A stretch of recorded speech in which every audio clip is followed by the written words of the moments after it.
In the name of God, the most merciful, the most beneficent.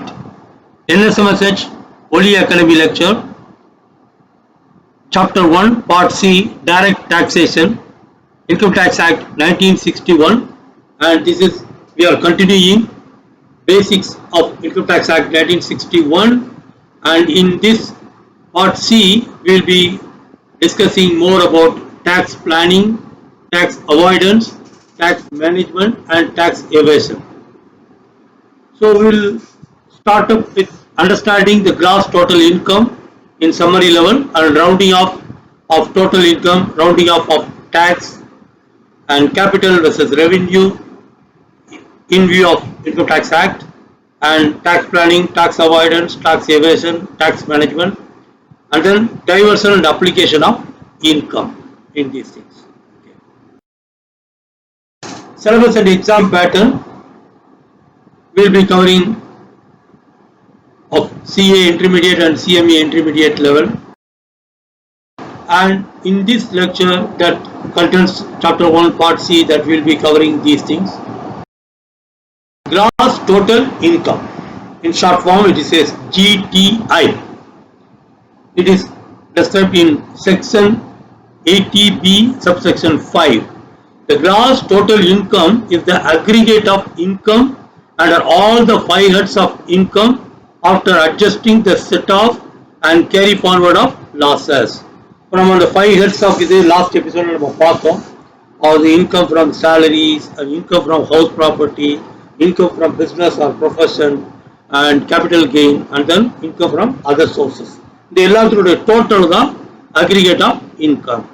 And then there will be deductions under chapter 6A is provided from gross total income to arrive at total income or taxable income.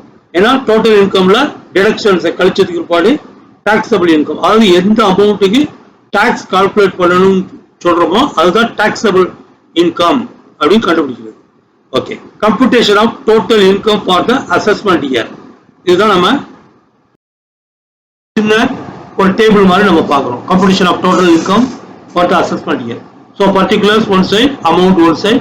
So from salaries, income, whatever the amount, the total of that salary section and the amount, and the income from house property, profits and gains of business profession, capital gains, and then income from other sources, then we arrive at the gross total income.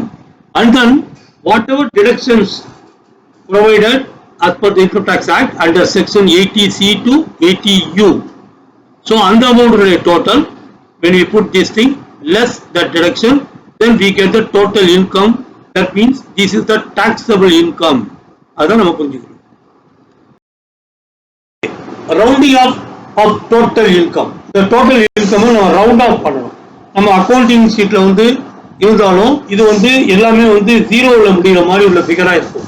Tens in terms of tensல முடியும். அதான் the total income so computed will have to be rounded off to the nearest multiple of 10. That is, if the last figure in the rupee element is 5 or more, it should be rounded off to the next higher amount, which is a multiple of 10. The paise element should be ignored. என்ன புரியுதா? இப்போ total amount இப்போ ரெண்டு உதாரணம் காமிச்சிருக்கேன். 51,745 இருக்குன்னு வச்சுக்கோங்க. இப்போ 745 இருக்கு. ஆனா நமக்கு முடியற அமௌண்ட் ஜீரோல முடியணும். அப்போ ரெண்டு வகையில முடியலாம். 51740வா இல்ல 51750வா அப்படிங்கிற கேள்வி. அப்ப இந்த ரவுண்ட் ஆஃப் ரூல்ஸ் என்ன சொல்லுதுன்னா, இந்த லாஸ்ட் டிஜிட் 5 அல்லது அதுக்கு மேல உள்ள டிஜிட்டா இருந்தா 5 இருக்கலாம், 6 இருக்கலாம், 7, 8 up to 9 வரைக்கும். அது ஜீரோவா இருந்துச்சுன்னா ஆல்ரெடி 750 இருந்தா okay, that is round off. மற்றபடி 5, 6, 7 எதா இருந்தாலும் நம்ம அந்த 0 சேர்த்து 4, 1 சேர்த்து 750 அப்படின்னு பிடிச்சிக்கணும். பிளஸ் 51765 இருந்தா 51770 அப்படின்னு முடியும். அடுத்தது இந்த டோட்டல் அமௌண்ட்ல ஏதாவது fraction of figure இருந்துச்சுன்னு சொன்னா, so it will be 41644.99 நம்ம இக்னோர் பண்ணிடுறோம். 0.99 நம்ம இக்னோர் பண்ணிட்டோம்னா 41644 வருது. and that 4 is the less than 5. அப்ப அது 41640 நம்ம முடிச்சுக்கிறோம். அதாவது 5க்கு கீழே உள்ள நம்பரா தான் ஜஸ்ட் அந்த நம்பர் அப்படி 0 ஆக்கிட்டோம். 5ல இருந்து 5க்கு மேல உள்ள நம்பரா தான் ஒரு அதுக்கு மேல உள்ள 10, அதாவது உள்ள கூட்டி பக்கத்துல உள்ள 2வது டிஜிட்ல உள்ள கூட்டி 0 ஆக்கிடும். அதாங்க ரவுண்டிங் ஆஃப் டாக்ஸ் அமௌண்ட் எப்படி கால்குலேட் பண்றது, அதுக்கு உதாரணத்தோட நம்ம பார்க்கிறோம். The tax calculated on the total income should be rounded off to the nearest 10. Amount of tax including TDS. TDS not tax deducted at source. அப்படின்னு அர்த்தம். அதனால நம்ம பிற்பாடு விரிவாக நம்ம பார்ப்போம். இல்லைன்னா அட்வான்ஸ் டாக்ஸ்னு சொல்லலாம். டாக்ஸ் இங்கே செலுத்திடுறது. Interest, penalty, etc. and refund shall be rounded off to the nearest 10. இப்போ இதுல வந்து எப்படி நம்ம வந்து இந்த டாக்ஸ் லியபிலிட்டியை கால்குலேட் பண்ணும்போது ஒரு 4 உதாரணம் பார்க்கிறோம். டாக்ஸ் லியபிலிட்டி ஆக்சுவலி வித்தவுட் நம்ம கால்குலேட் பண்ற அமௌண்ட் வந்து 4876.49. இதுதான் டாக்ஸபிள் அமௌண்ட் வருது, டாக்ஸ் அமௌண்ட் வருது அப்படின்னு வச்சா அதை ரவுண்ட் ஆஃப் பண்ணும்போது 0 ஆக்கணும் இல்லையா? அப்போ வந்து இந்த லாஸ்ட் டிஜிட் இந்த 49 நம்ம இக்னோர் பண்ணிடுறோம். 0.49. இந்த 6 வந்து above 5 இருக்கு, 56. அதனால so it is 4880. அடுத்தது 6452.50ல நம்ம என்ன பண்றோம், 0.50 இக்னோர் பண்ணிடுறோம். லாஸ்ட் டிஜிட் 2 இருக்கு, 2ங்கிறதுனால அந்த இடத்துல 0 ஆக்கிடுறோம். ஸோ 6450. அது மாதிரி 8738.92 இதுல 92 இக்னோர் பண்ணிடுறோம். 0.92 8 வந்து greater than 5 இருக்கிறதால 8740 ஆயிடுச்சு. அப்புறம் அதே மாதிரி 5132.75 become 5130. Okay, capital receipts and versus revenue receipts ரெண்டுக்குள்ள difference. By looking at this difference table, we will also understand what is fully capital receipts and revenue receipts in respect of Income Tax Act 1961. ஏன்னா capital receipts and revenue receipts பத்தி நம்ம 11th ஸ்டாண்டர்ட்லயே students நீங்க படிச்சிருப்பீங்க. Plus your CA CMA foundation லெவல்லையும் நீங்க பார்த்திருப்பீங்க. Okay, capital receipts not liable to tax unless specifically provided in the act, whereas revenue receipts not exempted unless specifically provided in the act. So என்ன meaning அப்படின்னா capital receipt நார்மலா taxable கிடையாது. Okay, but if it is specifically mentioned, if any of the capital receipt item specifically mentioned in the act, then that item are taxable, and if they are taxable under the head capital gains. அதான் அடுத்த point. அதே மாதிரி revenue receipts வந்து not exempted, எல்லாமே taxable தான். ஆனா unless specifically provided in the act, certain items may be provided in the tax in the Income Tax Act that they are exempted அப்படின்னு இருந்துச்சுன்னா then they are not taxable. So but if they are taxable under other heads, not as capital gains. They are under salary income from salaries, or income from house property, or income from business or profession, or income from other items. Okay. Receipt in lump sum or installments, and this will not make any difference as regard its nature. ஏன்னா lump சம்மா மொத்தமா பணமா வாங்கினாலும் சரி, கொஞ்சமா சில்லறை இன்ஸ்டால்மெண்ட்ல வாங்கினாலும் சரி, so that receipt will not make any difference in determining whether it is a capital receipt or revenue receipt. உதாரணமா, an employee is to get a salary of 10,000 per month. Every month he is getting 10,000 suppose. Instead of this, he enters into an agreement to get a sum of 3,60,000 in lump sum to serve for a period of 3 years. 3 வருஷம் work பண்றதுக்கு மொத்தமா 3,60,000 ரூபாய் lump சம்மா வாங்கிக்கிறதுக்கு ஒரு agreement sign பண்றாரு. So in this case, the receipt where ஒரு மொத்தமா வருதுங்கிறதுனால அது ஒரு கேபிட்டல் ரிசீட் கிடையாது. The receipt where it is monthly remuneration or lump sum for 3 years is a revenue receipt. ரெண்டுமே வந்து ஏன்னா இந்த பணம் வந்து அவருடைய சம்பள வருமானம். So it is a revenue income. So அது மாதிரி அப்ப ரெவென்யூ ரிசீட்டா தான் கருதப்படும். The nature of receipt in the hands of recipient. அப்ப ஒரு ரிசீட் வந்து யாரு கையில இருக்குதோ, ஓகே, அது வந்து அந்த அடிப்படையில அது வந்து சமயத்தில் அது கேபிட்டல் ரிசீட்டா இல்ல அது ரெவென்யூ ரிசீட்டாங்கிறத மாறிக்கிறோம், சிச்சுவேஷன் மாறும், அதனுடைய இயல்பு தன்மை மாறும். அதான் nature of receipt in the hands of recipient. யாரு கையில் அது போகுதோ அவங்கள பொறுத்து அது வந்து கேபிட்டல் ரிசிட்டா இல்ல revenue ரிசிட்டா will be determined in the hands of the persons receiving such income. இது எப்படி பண்ணலாம்? No attention will be paid towards the source from which the amount is coming. எங்கே இருந்து அந்த பணம் வருது, the source from which, அதை பத்தி கவலைப்பட மாட்டோம். ஸோ இன்கம் டேக்ஸ் சட்டம் அதை பத்தி கவலைப்படாது. யாரு கையில் அந்த பணம் வந்து சேர்ந்துருக்கோ அவங்களுடைய நேச்சரை பொறுத்து, இயல்பை பொறுத்து, whether this cash receipt is capital receipt இல்ல revenue receipt தீர்மானிக்கப்படும். Salary, even if paid out of capital by a new business, will be a revenue receipt in the hands of employee. உதாரணமா ஒரு புது பிசினஸ் ஆரம்பிக்கிறோம், இன்னும் நமக்கு வருமானமே வரல, ஆனா நம்ம ஸ்டாஃபை போட்டுட்டோம், நம்ம இன்னும் பிசினஸே கூட இன்னும் ஆரம்பிக்கல. அப்போ நம்ம அந்த கேபிட்டல் இருந்து, முதலீட்டுல இருந்து தான் நம்ம சேலரி கொடுப்போம். அப்போ வந்து அந்த கொடுப்பவருக்கு அந்த சோர்ஸ் ஆஃப் இன்கம் வந்து கேபிட்டல், முதலீட்டுல இருந்து கொடுக்குறோம். ஆனா அந்த பெறுகின்ற எம்ப்ளாயி இருக்காப்லையா, அவர் இன்கம் டேக்ஸ் அக்கௌண்ட் காமிக்கிற மாதிரி நிலைமை வந்துச்சுன்னா அவர் வந்து அந்த ரெவன்யூ ரிசிட்டா தான் காமிக்கணும். அப்படிங்கிறத இந்த இடத்துல நம்ம புரிஞ்சுக்கிற வேண்டியது. That is why we say that nature of the receipt in the hands of recipient அப்படிங்கிறதுல whether a receipt is capital or revenue will be determined in the hands of the persons receiving such income. Accounting treatment. The name given to the transaction by the parties involved or its treatment in the books of account may not alter its character as capital or nature. So when we book in the books of accounts, and we may give an accounting head whatever in the journal and ledger, okay, so we may use, but that is not the concern of the income tax act, income tax authorities, and they will be, what they will be looking is the characteristics of that transaction, only based on which the taxable or not taxable determination will be done. For example, income from wasting assets. Income from wasting assets na பயன்பாடு அடைய அதனுடைய மதிப்பு வந்து கழிவடையுது இல்லையா, அந்த மாதிரி assets. For example mines and quarries, அதுலேருந்து எடுக்கும் போது வெட்டி கனிம பொருட்கள் எடுக்க அதனுடைய மதிப்பு குறைய ஆரம்பிக்கும். இந்த மாதிரி income from wasting asset, profit from capital which is consumed and exhausted in the process of realisation. இந்த மாதிரி பொருள்களிலிருந்து உள்ள ப்ராஃபிட், ஏன்னா அதை வாங்கி எடுத்து விற்க நமக்கு கிடைக்கிறது வந்து கேபிட்டல் ரிசீட் மாதிரி இருக்கும். ஏன்னா அந்த வேஸ்டிங் அசட்ஸ் வந்து ஒரு கேபிட்டல் எக்ஸ்பெண்டிச்சரா பண்ணி நம்ம எடுத்திருப்போம், அதை வந்து இப்போ அதுலேருந்து கிடைக்கிற இன்கம் கேபிட்டல் ரிசீட்டாக இருக்கும்.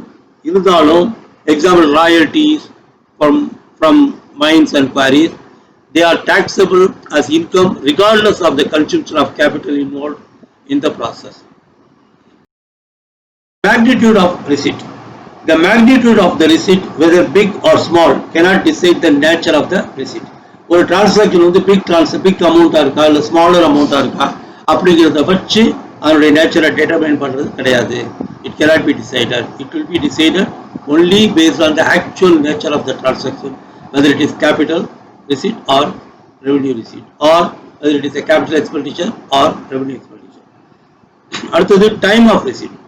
The nature of the receipt has to be determined at the time when it is received and not afterwards when it has been appropriated by the recipient. ஒரு receipt இருக்கும்போது அது வந்து எப்போ அந்த receipt நடக்குதோ அப்போ வந்து then we have to see on what characteristic, what is the nature of that receipt, whether it is a capital receipt or revenue receipt, அப்போ டிசைட் பண்ணணும். Not when the recipient, அது யாரு கையில வருதோ அவங்க டிட்டர்மைன் பண்ணி பிற்பாடு அதை ப்ராப்பரா என்ன பண்ணணும்னு அவர் முடிவெடுத்து எந்த அக்கௌண்ட்ல போறாரோ அதனுடைய அடிப்படையில் that receipt cannot be recorded. Quality of receipt make no difference. அப்படின்னா என்ன meaning? Whether the income is received voluntarily or under a legal obligation, it will not make any difference as regards its nature, whether it is a capital receipt or revenue receipt. அப்படின்னா என்ன? இப்போ வந்து அந்த ஒரு receipt வந்து வாலண்டரியா வந்துகிட்டு இருக்கிற ஐட்டமா இல்ல டியூ டு லீகல் ஆப்ளிகேஷன், ஏதாவது சட்டம் சொல்றதுனால இல்ல ஒரு கான்ட்ராக்ட்ல இருக்கிற கண்டிஷன்னால வந்துகிட்டு இருக்குன்னு சொன்னா அதனுடைய அடிப்படையில் we will not determine whether it is a capital or revenue. அதான் அங்க சொல்றோம். We will have to see actually the nature of that particular transaction. And thus, as to the purpose of keeping an article, இப்போ வந்து ஒரு ஒரு item, ஒரு article, அப்படின்னா ஒரு ஒரு ஏதோ ஒரு திங்ஸ், ஒரு மெட்டீரியல், ஒரு அசெட், இல்லைன்னா ஒரு சின்ன ஒரு வேல்யூபிள் திங்ஸ், அது வந்து நம்ம என்ன பர்பஸுக்காக அதை வச்சிருக்கோங்கிறத பொறுத்து whether it is capital or ரெவன்யூங்கிறத நம்மளால தீர்மானிக்க முடியும். இப்போ ஒரு சில உதாரணத்தை பார்க்கலாம். இப்போ நம்ம ஏற்கனவே நம்ம அக்கௌண்டிங்லேயே பார்த்துருப்போம். உதாரணமா ஒரு ஃபர்னிச்சர் மார்ட்ல ஃபர்னிச்சர் வாங்கினாங்கன்னா அது வந்து கேபிட்டல் எக்ஸ்பெண்டிச்சரா ரெவன்யூ எக்ஸ்பெண்டிச்சரான்னு கேட்டாக்கா, ஃபர்னிச்சர் மார்ட் வாங்குறது வந்து விற்பனைக்காக வாங்குறாங்க, so it is revenue expenditure. திரும்ப அது விற்று வர்ற பணம் வந்து ரெவன்யூ ரிசிப்ட். அதே சமயத்துல ஒரு வேற கம்பெனி, நாட் ஃபர்னிச்சர் மார்ட், அவங்க வந்து தன்னுடைய சோஃபா இது மாதிரி கஸ்டமர்ஸ் உட்காரத்துக்கு இல்லை ஸ்டாஃப் உட்காரத்துக்கு ஒரு டேபிள் ஃபர்னிச்சர் வாங்குறாங்கன்னா that is a capital expenditure. அது ஒரு furniture asset, furniture account, not purchase account. இதெல்லாம் நம்ம அக்கௌண்டிங்லேயே பார்த்துருக்கோம். அப்போ அதை வித்துட்டோம்னா, அந்த ஓல்டு ஃபர்னிச்சரை வித்தோம்னா கேபிட்டல் ரிசிப்டாக தான் கருதணும். அதே மாதிரி தான் இங்கேயும். உதாரணமா, if a person purchases a piece of sculpture to keep as decoration piece in is house, அப்படின்னா என்ன அர்த்தம்? ஒரு சிற்பம் மாதிரி ஒரு பொருளை, விலையுயர்ந்த பொருளை வந்து அவர் வாங்கி வீட்டை அழகுபடுத்துறதுக்காக வைக்கிறாரு.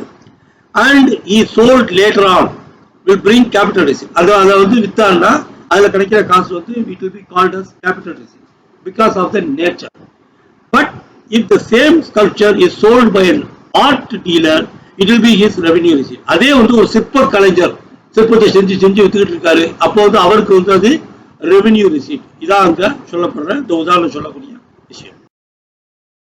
Okay, instances of transaction which are capital in nature but specifically taxable. நம்ம ஏற்கனவே பார்த்தோம், usually capital receipts வந்து they are not taxable unless the law mentioned. Okay, the law specifically mentioned to collect taxes. அப்ப அதுக்கு உதாரணமா இதை பார்க்கலாம். இப்போ capital gains arising from sale of capital assets being defined. நம்ம பார்த்தோம் இல்லையா, short term capital assets and long term capital assets. அதை விற்கிறதுனால கிடைக்கிற கெயின்ஸ்லாம் கேபிட்டல் கெயின்ஸ் டைட்டில் கீழே வரும். So that is one example. And it is defined in under section 2 of subsection 14. அதனால செக்ஷன் 45லையும் மென்ஷன் பண்ணப்பட்டிருக்கு. Compensation for termination of service or modification in the terms of service. அதே மாதிரி compensation or other payments due to or received by the person specified. Certain payments even in capital nature இருந்துச்சுன்னா அவங்களுடைய அதுக்காக கிடைக்கக்கூடிய காம்பன்சேஷன்லாம் capital receipt, accounting ட்ரீட்மெண்ட்ல capital ரிசிப்டா இருந்தாலும் taxable, they are taxable அப்படிங்கிறத நம்ம புரிஞ்சுக்கணும். Expenses. So a capital expenditure is not allowable as expenses unless specifically allowed in the act. சட்டத்தில் குறிப்பிட்டு சொல்லியிருந்தால் ஒழிய நம்ம நார்மலா capital expenditure will not be allowed, okay, as expenses for the purpose of deducting in the total income. அதான் நம்ம புரிஞ்சுக்கணும். Whereas a revenue expenditure is always allowed unless specifically disallowed in the act. சட்டம் வந்து குறிப்பிட்ட இனங்கள் வந்து allow பண்ண முடியாது அப்படி சொல்லப்பட்டிருந்தா அவைகளை தவிர மற்றவர்கள்லாம் நம்ம வந்து டிடெக்ட் பண்ணிக்கலாம் அப்படிங்கிறத இங்கே டாக்ஸபிள் இன்கம்ல நம்ம டிடெக்ட் பண்ணிக்கலாம் அப்படிங்கிறத பார்க்கணும். அந்த டாக்ஸபிள் இன்கம் கால்குலேஷன் பண்றோம் இல்லையா, டோட்டல் இன்கம்ல இருந்து, அதுக்கு உள்ள விதிமுறை. அப்புறம் acquiring asset or advantage of enduring nature. என்ன, ஒரு நீடித்த ஒரு பலன் தரக்கூடிய, அட்வான்டேஜ் தரக்கூடிய ஒரு அசெட், சொத்து இல்லைன்னா ஒரு ஏதாவது ஒரு சொத்து, இப்படி இந்த மாதிரி ஒரு விஷயத்துக்காக நம்ம பண்ற expenditure, the expenditure disbursed is of a capital nature. ஒரு அசெட் வாங்குறதுக்கோ இல்லை அசெட் போல உள்ள நீடித்த பலன் தரக்கூடிய ஒரு விஷயத்துக்காகவும் நம்ம செலவு பண்றது வந்து capital nature. Capital assets belonging to third parties. Even though an expenditure results in the creation of a capital asset, if the capital asset belongs to a third party, such expenses will be treated as revenue expenditure. Okay, இப்போ வந்து ஒரு capital expenditure இருக்குது, அது வந்து ஒரு சொத்தை create பண்ண, ஒரு பில்டிங்கை கிரியேட் பண்ணதுக்காக நம்ம தொடர்ந்து செலவு பண்ணிட்டே இருப்போம். பட் ஆனால் அந்த சொத்து வந்து நமக்கு இல்லை, ஒரு தேர்ட் பார்ட்டிக்காக. அப்படிங்கும்போது அது நம்மளை பொறுத்த வரைக்கும் ரெவன்யூ எக்ஸ்பெண்டிச்சர் தான். இது நம்ம ரொம்ப ஈஸியா புரிஞ்சுக்கலாம். உதாரணமா, நீங்க வந்து ஒரு பில்டிங் ஓனர், நீங்க என்கிட்ட ஒரு பில்டிங் கட்ட கொடுக்குற கான்ட்ராக்டரா நான் இருக்கிறேன். அப்போ உங்க பில்டிங்காக நான் செலவு பண்ற பணம் பூரா எனக்கு எக்ஸ்பெண்டிச்சர். இந்த பில்டிங்காக நீங்க கொடுக்குறீங்க பாருங்க பணம், அது பூரா எனக்கு இன்கம். அது என்னென்ன பொறுத்த வரைக்கும். ஆனா உங்க அக்கௌண்ட்ல எப்படி இருக்குன்னா, கேபிட்டல் எக்ஸ்பெண்டிச்சரா இருக்கும். நீங்க எனக்கு கொடுக்குற பணம் போல கேபிட்டல் எக்ஸ்பெண்டிச்சர் அப்படின்னு இருக்கும். அதை நீங்க புரிஞ்சுக்கணும். Okay, profit earning process where the outgoing expenditure is so related to the carrying on or the conduct of the business that it may be regarded as an integral part of the profit earning process and not for acquisition of an asset or a right of a permanent character, the possession of which is a condition of the carrying on of the business. The expenditure may be regarded as revenue expenditure. இப்போ profit earning ப்ராசஸுக்காக உள்ள expenses எல்லாம் revenue expenditure அப்படிங்கிறது தான் இதனுடைய meaning. நம்ம வந்து வருமானம் ஈட்டுவதற்காக செலவு பண்ணுற சேர், இப்போ பர்ச்சேஸ் பண்ணுறோம், அதெல்லாம் வந்து ப்ராஃபிட் ஏர்னிங் ப்ராசஸுக்காக உள்ள செலவுகள். அதே மாதிரி அந்த பர்ச்சேஸ் பண்ண பொருளை கொண்டு வரதுக்கு டிரான்ஸ்போர்ட், கார்டேஜ் அப்படி கொடுக்குறோம். அப்புறம் வந்து உற்பத்தி பண்ணி விற்கிறதுக்காக ப்ராஃபிட் ஏர்ன் பண்ணுறதுக்காக பண்ணுற செலவுகள், லேபர் கொடுக்குறது எல்லாமே வந்து ரெவென்யூ எக்ஸ்பெண்டிச்சர் அப்படிங்கிறதா இந்த இடத்துல நம்ம புரிஞ்சுக்கணும். Object of the transaction is also one of the key points to be considered for determining whether it is a capital receipt or revenue receipt. அப்படிங்கிற நம்ம பார்க்கலாம். The object of the transaction which has impact on the business, the nature of trade for which the expenditure is incurred and the purpose thereof. இதெல்லாம் நம்ம பார்க்கலாம். என்னன்னா என்ன நோக்கம், அந்த டிரான்சாக்ஷன் எதுக்காக நம்ம செஞ்சிருக்கோம், நடத்திருக்கோம், வாங்கியிருக்கோம், ஒரு பொருளை இல்லை ஒரு பொருளை விற்றுருக்கோம்னா எதுக்காக விற்றுருக்கோம் அப்படிங்கிறத நம்ம பார்க்கணும். உதாரணமாக ஜஸ்ட் சேல் அப்படின்னா எல்லாமே ரெவென்யூ கிடையாது. அது கேபிட்டல் ஐட்டம் கூட, அசட் கூட சேல் ஆகலாம். அப்போ அது வந்து கேபிட்டல் ரிசீட். அந்த மாதிரி விஷயங்களை நம்ம இங்கே based on the object of the transaction we can do. உதாரணமாக ஒரு ஃபர்னிச்சர் வாங்கினோம்னா the object of the transaction is for sale or revenue earning, profit earning. அதுதான் வந்து அங்கே பார்க்கணும். ஸோ அதே சமயத்தில் ஒரு ஆஃபீஸ் நார்மலாக அவங்களுடைய ஃபர்னிச்சரை விற்காங்கன்னா, அதாவது நான் ஃபர்னிச்சர் மாதிரி உள்ள ஆஃபீஸ் வந்து அவங்களோட ஃபர்னிச்சரை விற்காங்கன்னா இட் இஸ் பர்பஸ்லி கேபிட்டல் ஐட்டத்தை சேல் பண்ணுறோம் அப்படிங்கிறது அது ஒரு கேபிட்டல் ரிசீட் அப்படி நம்ம புரிஞ்சுக்கணும். அப்புறம் fixed capital versus circulating capital. Fixed கேபிட்டல்ங்கிறது சர்க்குலேட்டிங் கேபிட்டல் என்னன்னு புரிஞ்சுக்கணும். இப்போ ஸ்டாக் இன் ட்ரேட் இருக்கு இல்லையா, ஸ்டாக்கு அது வந்து என்ன ஆகும், ரொட்டேஷன் ஆகிட்டே இருக்கும். நம்ம வந்து வாங்குவோம், அப்புறம் அதை விற்றுருவோம், மறுபடியும் புதுசாக வாங்குவோம், விற்றுருவோம், அப்படி ரோலிங் ஆகிட்டே இருக்கும். அதான் சர்க்குலேட்டிங் கேபிட்டல், ஃப்ளோட்லேயே இருந்துகிட்டு இருக்கும். ஃபிக்ஸட் கேபிட்டல்ங்கிறது ஒரு நேரத்தில் ஒரு குறிப்பிட்ட காலத்துக்கு இருந்துகிட்டு இருக்கும். அதுதான் வந்து fixed capital. Normally fixed capital வந்து கேபிட்டல் அசெட் மாதிரி இருக்கும். சர்க்குலேட்டிங் கேபிட்டல் வந்து so it may be treated as revenue receipt, அதெல்லாம் வரும். ரெவென்யூ எக்ஸ்பெண்டிச்சர், ரெவென்யூ ரிசிட், இந்த அடிப்படையில் அது வந்துகிட்டு இருக்கும். அப்போ நம்ம அதை என்னன்னு பார்ப்போம். an item of disbursement may be regarded as a capital nature when it is relatable to a fixed capital. So அதான் fixed capital இருக்குது, capital nature இருக்கலாம். Whereas if it is related to circulating capital or stock in trade, it will be treated as revenue expenditure. அப்புறம் expenditure on removing restriction, where the assessee has an existing right to carry on a business. So ஒரு income tax அசஸிக்கு he has a right to carry on his business. Okay, so on that right, if he is spending any expenditure made by it during the course of business for the purpose of removal of any restriction or obstruction or disability would be on revenue account. அப்போ அந்த right இருக்கு, அது சம்பந்தமா ஏதாவது ஒரு கோர்ட்ல case வந்துச்சுன்னா அதுக்கு செலவு பண்ணணும். இல்லை ஏதோ ஒரு அப்ஸ்ட்ரக்ஷன், நம்ம தடைகள் எது வந்தாலும் அதெல்லாம் நம்ம நிவர்த்தி செய்யறதுக்கு அதில் வந்து நம்ம பண்ற செலவெல்லாம் ரெவென்யூ அக்கௌண்ட்ல வரும். Provided the expenditure does not result in the acquisition of any capital asset.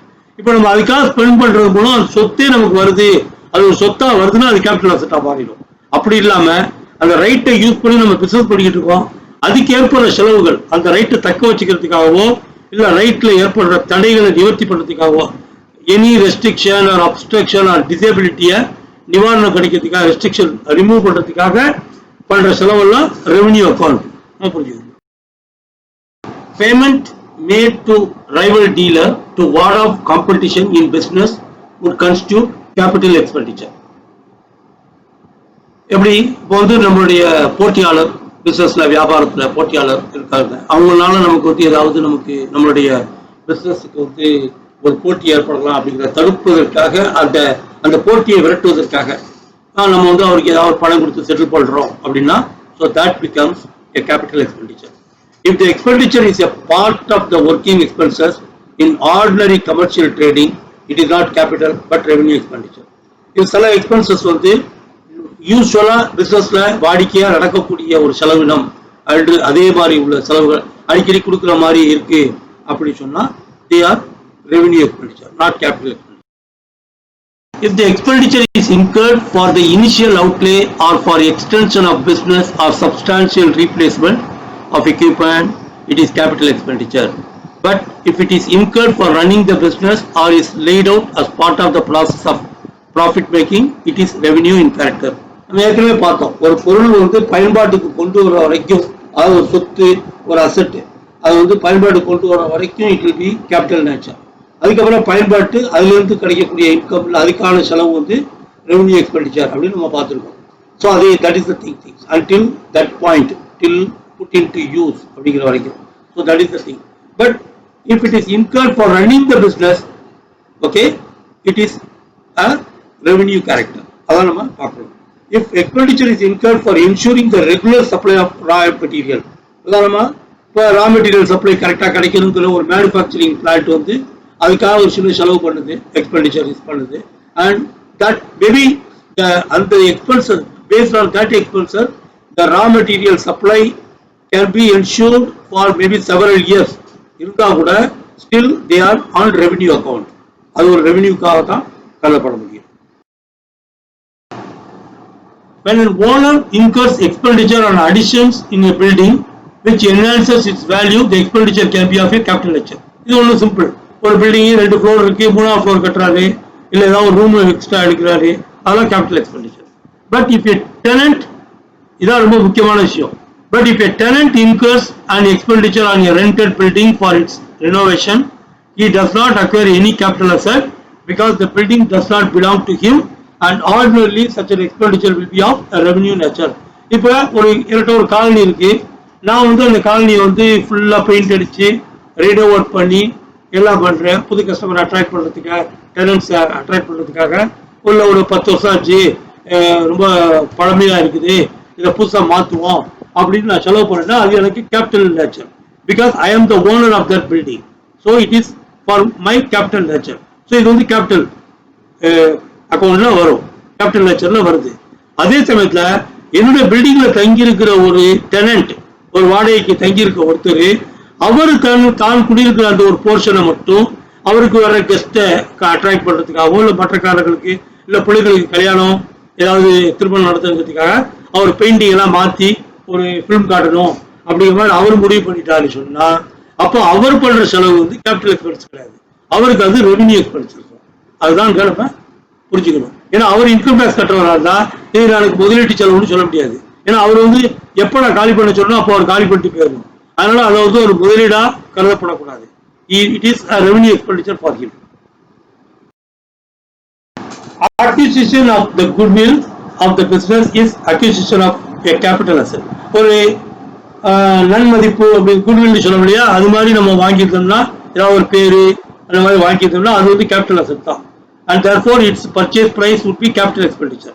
It would not make any difference whether it is paid in a lump sum at one time or in installment. ஒரு குட்வில்லே வந்து நம்ம மொத்தமா ஒரு 10 லட்ச ரூபா கொடுத்து வாங்கலாம், இல்ல ஒரு 3 மாசத்துக்கு ஒரு வாட்டி ஒரு 2 லட்ச ரூபா 2 லட்ச ரூபா கருத்து நான் முடிச்சிடுறையா அப்படின்னு சொல்லி பேசிட்டு நம்ம கொடுத்து இன்ஸ்டால்மெண்ட்ல கொடுத்து வாங்கலாம்.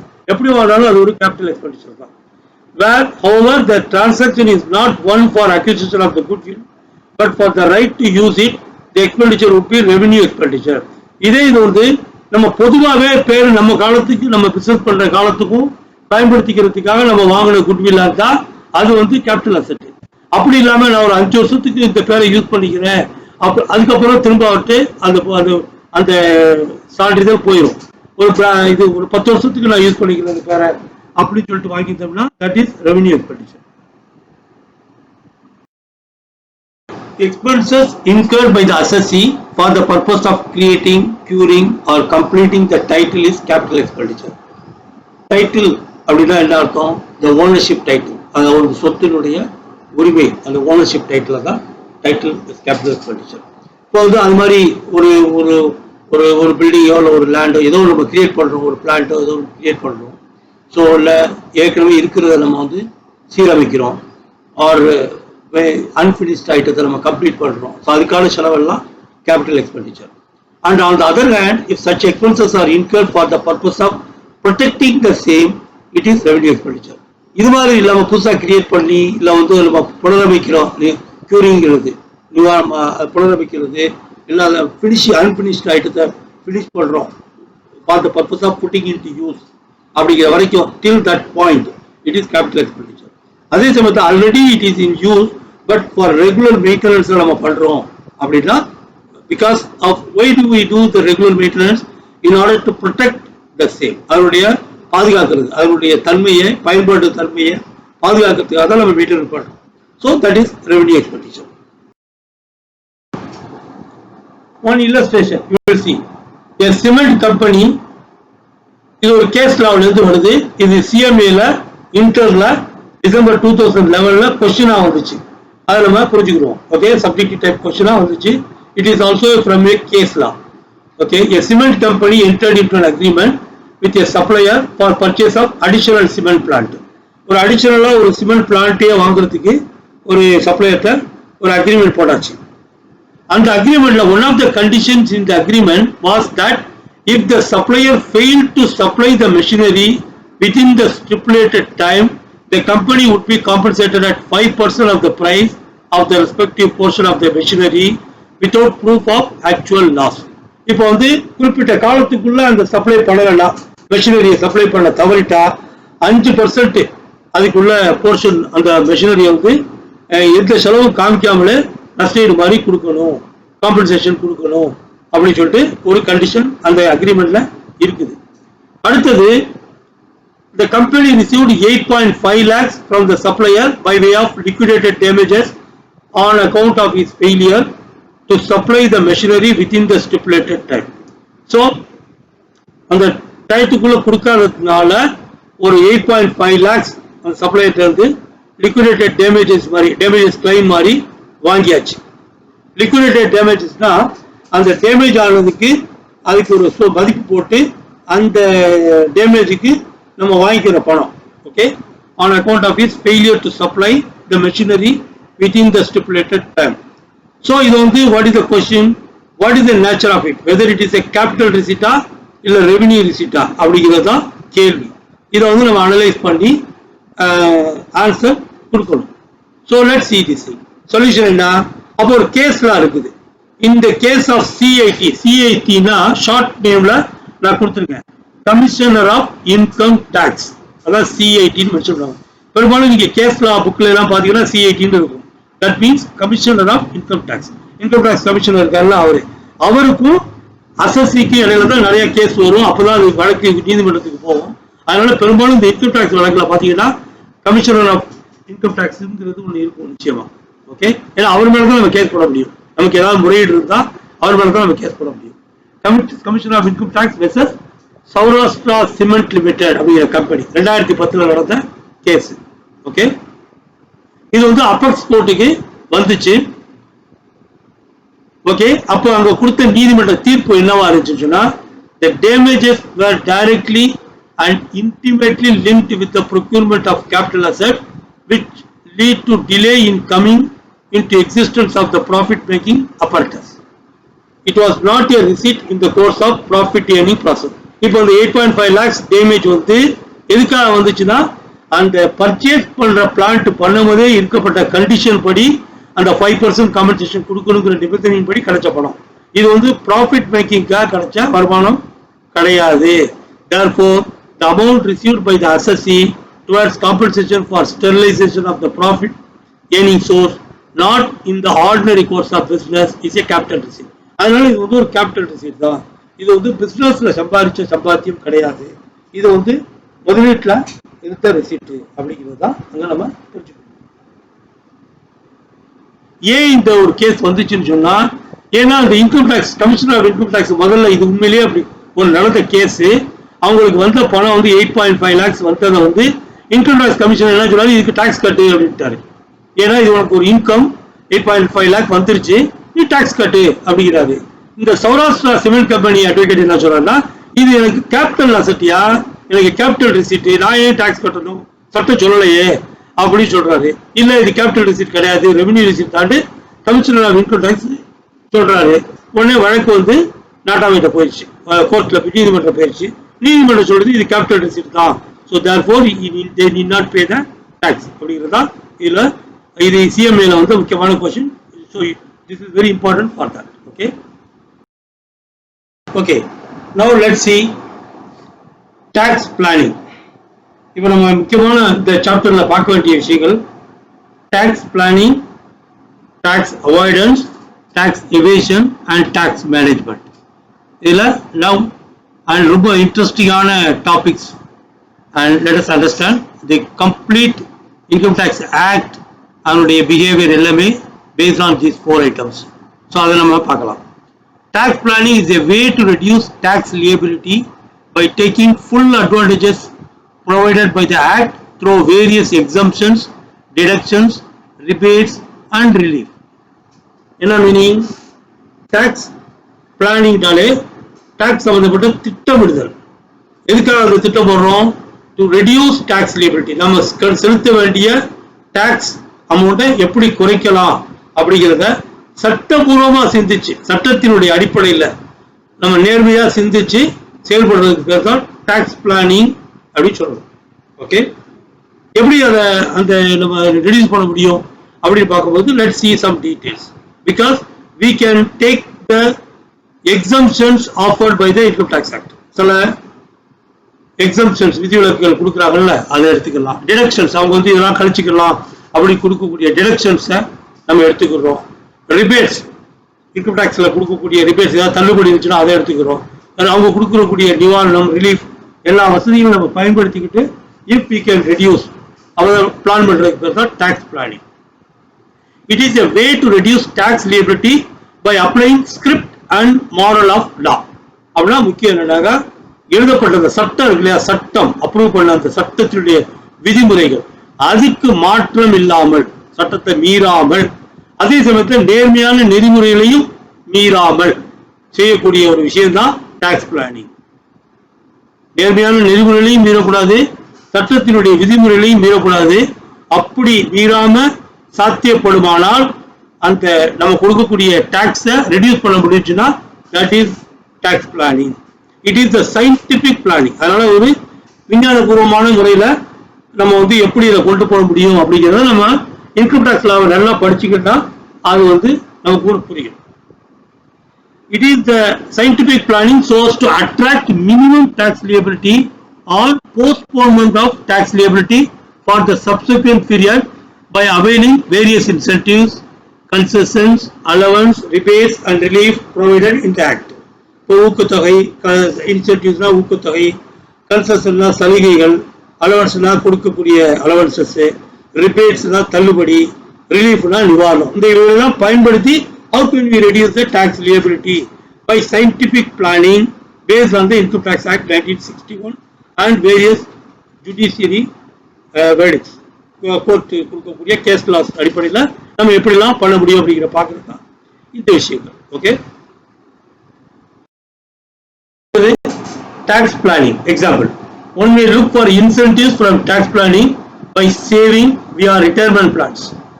இப்போ வந்து how can we reduce the tax அப்படிங்கும்போது we can see look for some incentive. Government கொடுக்கக்கூடிய இன்கம் டாக்ஸ் ஆக்ட் படியோ இல்ல ஃபைனான்ஸ் ஆக்ட்லயோ இருக்கக்கூடிய இன்சென்டிவ் எடுத்துக்கிட்டு we can invest on that so that we can reduce the tax liability. அதை நம்ம பண்ண முடியும். இவைகளெல்லாம் பத்தி நம்ம விரிவா நம்ம வந்து ஃபோர்த் கமிங் சாப்டர்ஸ்ல ரொம்ப டீப்பா நம்ம பார்க்க போறோம். How can we do something in the income from salaries account, income from business or profession, income from house property, இப்படி ஒவ்வொரு ஹெட்லையும் எப்படி பண்ணலாமோ அந்த சாப்டர் நம்ம நான் ஏற்கனவே சொன்ன மாதிரி அந்த 5 சாப்டர் நம்ம விரிவா என்னென்ன வசதிகள் இருக்கு, என்னென்ன வாய்ப்புகள் இருக்குங்கிறத தெரிஞ்சுக்கிட்டு நம்ம பண்ணணும். Now in this chapter 1 we are talking about overall hints about these kind of things, so we should understand that. அடுத்தது டாக்ஸ் எவேஷன். முதல்ல பார்த்து டாக்ஸ் பிளானிங், அடுத்தது இன்னொரு டாக்ஸ் அவாய்டன்ஸ் இருக்கு, அதையும் நான் சொல்லித்தரேன். இது வந்து டாக்ஸ் எவேஷன். டாக்ஸ் எவேஷன் சொன்னா it is the illegal way to reduce tax liability by deliberately suppressing income or sale or by increasing expenses etc., which results in reduction of total income of the assessee.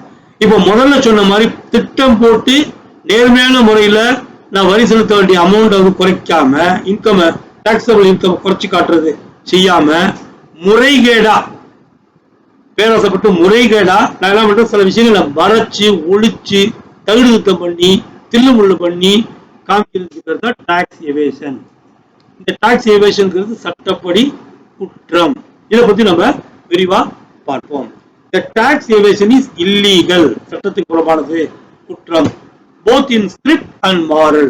சட்டத்துல எழுத்து மூலமாவும் இது வந்து குற்றம்னு சொல்லிருச்சு, சட்டமும் எழுத்து மூலமா சட்டம் விதி இதுபடி சரத்துப்படி சொல்லிருச்சு. இது நேர்மையான விஷயமும் கிடையாது, நேர்மையான நெறிமுறைகளுக்கும் புறம்பான விஷயம். So that is important. It is both in script and moral. It employs illegitimate means and done after the tax liability. நம்ம tax liability இருக்குது, ஆனா அதை ஒழிச்சு மறைச்சு தகுதித்தம் பண்ணி நம்ம அதை எவாய்ட் பண்ணிடுறோம், அவாய்ட் பண்ணிக்கிறோம். அதுதான் வந்து அந்த அவாய்டு இல்லை, இது வந்து எவாய்ட் பண்றது. அதாவது நம்ம முறைகேடா செலுத்தாம மறைச்சிடுறது, அப்படி மறைச்சிடுறது. And there is a penalty or imprisonment is sure. ஒன்று ஏதாவது பெனால்டி இருக்கும், இல்லைன்னு சொன்னா ஜெயில் இருக்கும், அங்க போய் கம்ப்ளைண்ட் மாதிரி இருக்கும். Okay, it is a cancer of modern society. இப்போ உள்ள மாடர்ன் சொசைட்டி நம்ம எல்லாம் சோசியல் வெல்ஃபேர் ஸ்டேட் அப்படின்னு நம்ம படிச்சோம், நம்ம இந்த சாப்டர் ஆரம்பிக்கும் போதே படிச்சோம். அதுக்கு எதிரானது தான் இந்த தில்லுமுள்ளு. ஸோ அதனால it is like a cancer, புற்றுநோய் மாதிரி. இது வந்து கூடாது. இது நீங்களும் படிச்சுட்டு இன்கம் டேக்ஸ் லெவலில் நாளைக்கு ஒரு சார்ட்டர் அக்கௌண்டன்டாவோ இல்லை கம்பெனி அக்கௌண்டன்டாவோ இருக்கும்போது இந்த விஷயத்துல உன்னிப்பா கவனிப்பா இருந்து நீங்க ஏதாவது ஒரு கம்பெனிக்கு ஒர்க் பண்ணீங்கன்னா அந்த கம்பெனிக்கு அட்வைஸ் பண்ணணும், இது தப்புன்னு சொல்லணும், மறுக்கணும். அதே மாதிரி நீங்க பப்ளிக் அக்கௌண்டன்டா இருந்து மற்றவங்களுக்கு நீங்க பண்ணி ஆடிட் பண்ணீங்கன்னா இதெல்லாம் கண்டுபிடிச்சு தப்பை சொல்லி கொடுக்கணும். அதுக்கு தான் நீங்க இதெல்லாம் படிக்கிறீங்க. It is the cancer of modern society and work as a clog in the development of the nation. இந்த நாட்டினுடைய முன்னேற்றத்துக்கு தடையா இருக்கக்கூடிய விஷயம் இது. இதை நீங்க புரிஞ்சுக்கணும். Some example பார்ப்போம். இப்ப making false statements and information, தப்பான ஸ்டேட்மெண்ட். இது வந்து எனக்கு வருமானத்தை கூட வாங்கிட்டு குறைச்சு காமிக்கிறது, அது தப்பான ஸ்டேட்மெண்ட் கொடுக்கிறது. அப்புறம் inflating deductions without legal proof. செலவு இந்த செலவு அந்த செலவு இந்த செலவு, யாருக்கு அல்வாய் கொடுத்ததெல்லாம் செலவா காமிச்சு டீட்டெயில் காமிக்காம அப்படி எம்ப்ளாய்க்கு அல்வாய் கொடுத்தேன், இது வாங்கி கொடுத்தேன், எம்ப்ளாய்களுக்கு எல்லாருக்கும் போனஸ் கொடுத்தேன், கொடுக்காமலே ஒரு பைசா கொடுக்காமலே காமிச்சேன்னு எழுதி அதுக்கு ப்ரூஃப்லாம் இல்லாம எழுதி காமிக்க. ஏன்னா இன்கம் டேக்ஸ் டிபார்ட்மெண்ட் வந்து எல்லாத்தையும் உடனே ப்ரூஃப்லாம் கொண்டாந்து காமிட்டு கேட்க மாட்டாங்க. எப்பயாவது அவங்க வந்து ரேண்டமா செலக்ட் பண்ணி கொண்டா ப்ரூஃப் அப்படி கேட்பாங்க, சந்தேகப்பட்டா அது வரைக்கும் அவங்க நம்பிடுவாங்க. அந்த நம்பிக்கையை பயன்படுத்தி இந்த மாதிரி சீட் பண்றது. அப்புறம் hiding related documents to prove the actually earned business profit like records of transaction or report of cash income. சில கம்பெனிகள் நேர்மையில இல்லாத கம்பெனிகள் நிறைய பேர் பில்லு போடாமலே வித்து சம்பாதிச்சுக்கிட்டு இருப்பாங்க. அவங்க எல்லாம் இந்த மாதிரி நோக்கத்தை தான் செய்யறது. ஸோ அந்த மாதிரி விஷயம். Concealing or transferring assets illegally, சில சொத்துக்களை மறைக்கிறது, வெளியே தெரியும், அதான் கன்சீல் பண்றது, மறைக்கிறது, காமிக்கிறது இல்லை. ஏன்னா சொத்துக்களை காமிச்சா அந்த சொத்து மூலம் கிடைக்கிற வருமானத்தை காட்டி ஆகணும், அது மாதிரி மறைக்கக்கூடிய விஷயம்.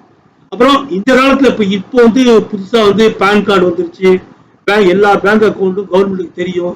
இப்போ இது வந்து ரொம்ப கஷ்டம், வருமானம் இந்த மாதிரி ப்ராப்பர்ட்டியை மறைக்கிறதுங்கிறது ரொம்ப ஈஸி கிடையாது, அதையும் நம்ம புரிஞ்சுக்கணும். Magnifying tax credit. இப்போ டாக்ஸ் கிரெடிட் ஏதாவது இருந்துச்சுன்னா அதை வந்து பெருக்கி காமிக்கிறது, ரொம்ப இன்ஃப்ளேட் பண்ணி தப்பா இது பண்ணி டோட்டல் பண்ணி காமிக்கிறது, அந்த மாதிரி உள்ள அதிகப்படியா காமிக்கிறது. அப்புறம் கிளைமிங் எக்ஸசிவ் எக்ஸ்பெண்டிச்சர், செலவையும் அதிகப்படுத்தி காமிக்கிறது. இதெல்லாம் டாக்ஸ் எவேஷனுக்கு உள்ள. Tax avoidance is an exercise by which the assessee legally takes advantages of loopholes in the act. அதாவது loopholes சட்டத்தில் உள்ள சின்ன சின்ன ஓட்டைகளை பயன்படுத்தி எப்படியெல்லாம் வரியை வந்து நம்ம வந்து ஒன்று தவிர்த்துக்கிறதோ காலதாமதப்படுத்திக்கிறதோ இல்லை குறைக்கிறதோ முடியும்னால் அதுக்கு பேர் தான் tax avoidance. Tax avoidance is a practice of bending the law without breaking it. அப்படின்னா என்ன அர்த்தம்? சட்டத்தை வளைக்கிறது, அதை ஒடிக்காம வளைக்கிறது. இதுதான் வந்து tax avoidance is a practice of bending the law without breaking it. ஆனா இதுல நம்ம முக்கியமா புரிஞ்சுக்க வேண்டியதுன்னா சட்டத்தை நம்ம லேசா வளைக்கலாம். பேராசைப்பட்டு ரொம்ப வளைச்சு நம்ம நிறைய டாக்ஸ் ரிடியூஸ் பண்ணுவோம்ட்டு ரொம்ப வளைக்க ஆரம்பிச்சா ஒடிச்சிடும். அப்புறம் கம்ப்ளைண்ட் வேண்டியதுதான். It is a way to reduce tax liability by applying script of law only. ஏன்னா ஸ்கிரிப்ட் ஆஃப் லா அப்படின்னா சட்டத்தில் எழுதப்பட்ட சட்டங்கள்ல பார்த்து அதிலிருந்து அதனுடைய ஓட்டைகள், அதுல சொல்லப்பட்ட சலுகைகளை, அதுல இருக்கிற விதிமுறைகளின் படியான சில விஷயங்கள்ல நம்மளால புத்திசாலித்தனமா நடக்கிறதா நாம் அவாய்ட் பண்ண முடியுச்சுன்னா அது வந்து தவறு கிடையாது அப்படிங்கிறது சட்டத்தினுடைய நிலைப்பாடு. இதை பத்தி நிறைய கேஸ் லாஸ் இருக்கு. டாக்ஸ் அவாய்டன்ஸ்ங்கிறது வெரி இன்ட்ரெஸ்டிங் டாபிக். உங்களுக்கும் சிஎம்ஏ சிஏல உங்களுடைய சப்ஜெக்டிவ் டைப் கொஸ்டின்ஸ்ல கேஸ் லாவில் நிச்சயமா இதுல இந்த ஏரியாவில் ஒரு கொஸ்டின்ஸ் வரும். நிறைய கேஸ் லா இருக்கு. நான் விளக்குறேன் கொஞ்சம். Most of the amendments are aimed to curb such loopholes. ஆனா சட்டம், சட்டத்துக்கும் அசசிக்கும் உள்ள போட்டி, புத்திசாலித்தனமான அசசிகள் சட்டத்தை வந்து they are practice of bending the law without breaking it. அதே சமயத்தில் சட்டத்தினுடைய லூப் ஹோல்ஸ் வச்சுதான் அவங்க டாக்ஸ் அவாய்டன்ஸ் பண்றாங்கன்னு தெரிஞ்சு அவங்க சட்டம் என்ன பண்ணுதுன்னா அந்த லூப் ஹோல்ஸ் அடைக்கிறதுக்கு கொஞ்சம் கொஞ்சமா முயற்சியும் செய்யறாங்க. ஒரு எக்ஸாம்பிள் பார்ப்போம். டாக்ஸ் அவாய்டன்ஸ்க்கு நிறைய எக்ஸாம்பிள்ஸ் இருக்கு. Example methods to allow taxpayers to avoid paying tax to the government may include the following. உதாரணமா using tax deduction for decreasing business expenses and business tax bill.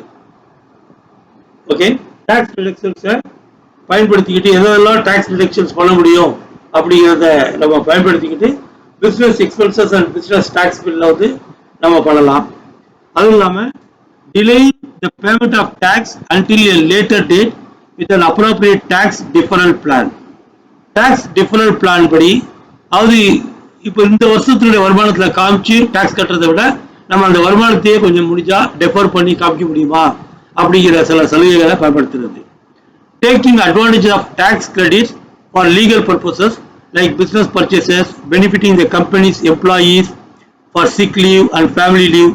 இந்த மாதிரி பெனிஃபிட் எம்ப்ளாயிஸ் பெனிஃபிட்டுக்காக நம்ம கொடுக்கக்கூடிய கான்ட்ரிபியூஷன்ஸ்லாம் taxable இன்கம்ல நம்ம டிடக்ஷனா கழிச்சிக்கிற முடியும். இந்த மாதிரி வாய்ப்புகளை பயன்படுத்துறது.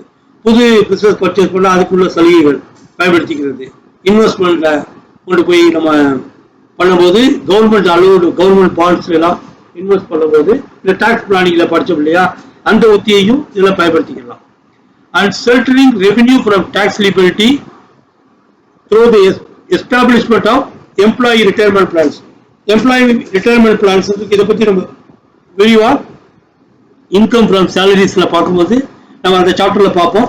அந்த மாதிரி பிளான்கள் எல்லாம் நம்ம வந்து கொஞ்சம் கொஞ்சம் இன்வெஸ்ட் பண்ணி நம்ம எப்படி ரெடியூஸ் பண்ண முடியும் டாக்ஸ் லியபிலிட்டியை அப்படின்னு நம்ம பார்க்கறது. ஓகே, டாக்ஸ் அவாய்டன்ஸ் நம்ம முக்கியமா கவனிக்க வேண்டிய விஷயம். It should also be noted that seeking reductions of tax obligations by tax avoidance is 100% legal. அதுல தப்பு கிடையாது. டாக்ஸ் ரெடியூஸ் பண்றதுக்கு சட்டப்படி நம்ம முயற்சி எடுத்தோம்னா அதுல it is legal. But it must be within four corners of the law of the tax law framework. ஏன்னா டாக்ஸ் லா ஃப்ரேம்வொர்க் நம்ம நல்லா கவனிச்சு அதுல எந்த லூப் ஹோல்லையும் நம்ம கரெக்டா பயன்படுத்திடுவோம் அப்படின்னு நினைச்சுக்கிட்டு நம்மளா ஏதாவது ஒரு தப்பு பண்ணி மாட்டிக்கிட்டோம்னா then we fall like as if we have done some tax evasion crime. நம்ம வந்து மாட்டிக்கிடுவோம், நமக்கு தண்டனை இருக்கு. அதையும் நம்ம புரிஞ்சுக்கணும். அதாவது கத்தி முனையில கம்பி மேல கைத்து மேல நடக்கிற மாதிரி உள்ள ஒரு விஷயம் இது. Employing practices of tax avoidance, if inappropriate in some cases, may lead to taxpayer to step beyond the line to tax evasion, hence a violation of the jurisdiction regulations. ஏன்னா அதுல ஏதாவது தவறுனா நம்ம வந்து சட்டப்படி குற்றவாளித்தலாக கருதப்பட்டு தண்டனைக்கு உரிய ஆளாக மாறிடுவோம். அதனாலதான் இந்த மாதிரி டாக்ஸ் அவாய்டன்ஸுக்கு நீங்க ப்ராப்பரா சார்ட்டர்ட் அக்கௌண்டன்ட் நீங்க வந்து பிசினஸ் பீப்புளுக்கு ஹெல்ப் பண்ணணும். அதே மாதிரி பிசினஸ் பீப்புளா இருந்தா proper financial advocates, legal experts, income tax authority advocates, அது மாதிரி சார்ட்டர்ட் அக்கௌண்டன்ட்ஸ், இந்த மாதிரி உங்கள்கிட்ட அவங்களுடைய ஆலோசனை பெற்றுதான் நீங்க இதுல இறக்கணும்.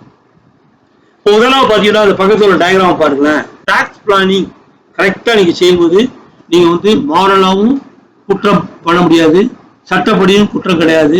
நேர்மையா போய் கரெக்டா நீங்க வந்து உங்களுடைய டாக்ஸ் இன்கம் டாக்ஸ் டிடக்டட் பண்ண இன்கம் வந்து உங்களுக்கு சட்டப்படி பியூர் இன்கம் நல்லா இருக்கும். அதே சமயத்தில் டாக்ஸ் எவேஷன்ங்கிறது இந்த அவுட் சைடு அப்படியே ரெட் பவுண்டரி ஃபுல்லா குற்றம். அதுல நீங்க என்னென்ன தப்பு ஒழிச்சு மறைச்சு பண்றது அதெல்லாம் வந்து தில்லாலங்கடி வேலை பார்க்கறது எல்லாம் வந்து அதுலதான். அது வந்து எல்லாம் சட்டப்படி குற்றம். So that is red area. So in between the right area and the red area tax avoidance. ஆனா அது வந்து குற்றம் கிடையாது, தண்டனைக்குரிய குற்றம் கிடையாது. Because it is 100% legal, there is no problem. But sometime அது வந்து இம்மாரலா கருதப்படும். மக்களுக்கு நேர்மையான சிந்தனையில கிடையாது, வெளிப்பாடு கிடையாது. ஆனா சட்டம் வந்து குற்றம்னு பிடிக்கிற வரைக்கும் நேர்மையை பத்தி யாரு கவலைப்படுறா அப்படின்ட்டு சில பேர் இயங்குவாங்க. அது வந்து தனிநபருடைய நாட்டம். பட் ஆனால் இந்த மாதிரி விஷயங்கள்ல வந்து சில நீதிபதிகள் எப்படி சொல்றாங்கிறது நம்ம இந்த கேஸ் லாவில் கொஞ்சம் பார்ப்போம். கொஞ்சம் நகைச்சுவையாகவும் இருக்கும், அதே சமயத்தில் கொஞ்சம் இன்ட்ரெஸ்டிங்காகவும் இருக்கும். Tax avoidance, is it legal or illegal? அதான் question. There are two thoughts about tax avoidance. ரெண்டு விதமான கருத்து இருக்கு. As per first thought, it is legal. சில பேர் என்ன சொல்றாங்க, இது சட்டப்படி சட்டபூர்வமான விஷயம், லீகல் தான் அப்படிங்க. சில பேர் இல்ல இது இல்லீகல் அப்படிங்கிறாங்க. ஸோ இதுக்கு உள்ள கேஸ் லால என்னென்ன மாதிரி கேஸ் வந்திருக்கு அப்படின்னு நம்ம பார்க்கிறோம். Such thought is also supported by various judgments of Supreme Court. Some of them are as follows. எல்லாம் சுப்ரீம் கோர்ட் ஜட்ஜ்மெண்ட் எல்லாம் இருக்குது. 1934 ஹெல்வரிங் வெர்சஸ் கிரெகரி அப்படிங்கிற ஒரு கேஸ். இது வந்து யூகேல நடந்திருக்கலாம். எனிவன் மே, அந்த ஜட்ஜ்மெண்ட்ல நீதிபதி கொடுத்த தீர்ப்புல வந்த வாசகம் இது. என்ன சொல்றாங்கன்னா, anyone May so arrange his affairs that his taxes shall be as low as possible. யார் வேணாலும் தன்னுடைய அஃபேரை, தன்னுடைய விஷயங்களை அவர் பொறுத்து அவர் வந்து அவங்க இஷ்டத்துக்கு அரேஞ்ச் பண்ணிக்க முடியும் சட்டப்படி. அவர் அதனால வந்து அவர் சட்டத்து டாக்ஸை வந்து குறைச்சி கட்டுறதுக்கு தகுந்த மாதிரி அவரால் அரேஞ்ச் பண்ணிக்கிற முடியும். அது தப்பு கிடையாது அப்படிங்கிறத இந்த நீதிமன்ற தீர்ப்பு. He is not bound to choose that pattern which will best pay the treasury. There is not even a patriotic duty to increase one's taxes. அவனுக்கு வந்து கடமை, அவன் தன்னுடைய பிசினஸ்ல எப்படி முன்னேறணும், நியாயமான சட்டபூர்வமான வரிகளை மட்டும் கட்டிட்டு முடிஞ்ச வரைக்கும் அவனுடைய புத்திசாலித்தனத்தை பயன்படுத்தி குறைச்சி கட்டிட்டு தப்பிச்சா அது தப்பவே கிடையாது. அவன் வந்து அரசினுடைய கருவூலத்தை நிரப்புறது அவனுடைய வேலை கிடையாது. He is not bound to choose that pattern which will best pay the treasury. சட்டம் வந்து அரசனுடைய கருவூலத்தை நிரப்புறதுக்கு டாக்ஸே விதிக்குது. அது வந்து அவனுடைய கிளம்ப கிடையாது. அவனுக்கு உரிய டாக்ஸை மட்டும் கட்டுறதுக்கு எப்படி குறைச்சி கட்ட முடியுமோ அதை பண்ணிட்டு போறதுல தப்பு கிடையாதுங்கிறது இந்த நீதிபதி கொடுத்த ஒரு இன்ட்ரெஸ்டிங்கான தீர்ப்பு. ஏன்னா இது வந்து இதுல வந்து பெரிய தேசபக்தி எல்லாம் கிடையாதுங்கிற மாதிரி அவர் சொல்லிட்டு போயிட்டார். There is not even a patriotic duty to increase one's taxes. ஆனா இன்னைக்கு வந்து மக்கள் எப்படி பாக்குறாங்கிறது வந்து வேற வேற வகை. ஆனா இன்னைக்கு சட்டத்துல வந்து as long as you maintain the law, the rule of law, the script of law, நீங்க வந்து you are not doing anything illegal. அப்புறம் some more judgment பார்க்கலாம். IRC versus Duke of Westminster 1936 நடந்தது. Taxpayer is entitled to so arrange his affairs that the tax under the appropriate act is less than what otherwise it could be. அது tax பேயர் வந்து அவருக்கு உள்ள right, அது அவர் எப்படி எவ்வளவு குறைச்சி கட்ட முடியுமோ அவ்வளவு சிந்திச்சு ஆக்ட் படி பண்ணலாம். ஏன்னா சட்டம் வந்து இன்னொரு வழியில கொடுத்துருந்துச்சுன்னா, இன்னொரு வழிமுறை இருந்துச்சுன்னு சொன்னா, அது வந்து சட்டத்துல தப்புன்னு சொல்லப்படாத வழிமுறையா இருந்தா and he has that right, he is entitled to அப்படிங்கிறது ஒன்று இருக்கு. ஏன்னா நம்ம புரிஞ்சுக்கணும், எப்பவுமே ஒன்றுக்கு மேற்பட்ட வழிகள் இருந்தாலே அப்போ மக்களுக்கு என்ன தோணும், மாற்று வழி ஏதாவது இருக்குதா, சுலபமா போறதுக்கு சுலபம் ஏதாவது இருக்கா, அதுல செலவும் மிச்சமாகுமே, சீக்கிரமா போய் சேர்த்துக்கலாமேங்கிற மாதிரி தான் மனோபாவம் அப்படிதான் இருக்கும். சுலத்த வழி தான், அந்த வழியின் மீது ஒரு அபாரமான காதல் வந்துடும். ஸோ இது வந்து டாக்ஸ் அவாய்டன்ஸ்லயும் இந்த மாதிரி தான் ஒரு மனப்போக்கு இருக்கும். அப்புறம் இன்னொன்று, England revenue commission versus Fisher's executors 1958 நடந்த கேஸ். அதுல என்ன சொல்றாங்கன்னா, ஜட்ஜ்மெண்ட்ல என்ன சொல்றாங்கன்னா, the highest in authority have always recognized that the subject is entitled to so to arrange his affairs as not to attract taxes imposed by the crown. இது வந்து UK நடந்ததுனால crown அப்படின்னு சொல்றது. இப்போ வந்து நீங்க என்ன சொல்றாங்கன்னா இந்த சப்ஜெக்ட்னா அந்த குடிமக்கள்ல ஒருத்தர் அவர் தான் டாக்ஸ் பே பண்ணக்கூடிய அசசின்னு புரிஞ்சுக்கணும். அரசருக்கு செலுத்த வேண்டியது கருவூல அரசாங்கத்தினுடைய கருவூலத்தை நிரப்பக்கூடிய சட்டத்தை பத்தி அவர் சிந்திக்க வேண்டியதில்லை. அவருடைய சொந்த அஃபேர்ஸை தான் அவர் சிந்திச்சா போதுங்கிற ஜட்ஜ்மெண்ட். அந்த வகையில tax avoidance is legal. So far he can do so within the law. சட்டப்படி அவர் நடந்துக்கிட்டான்னா பிரச்சனை இல்லை. And what he may legitimately claim the advantage of any express terms.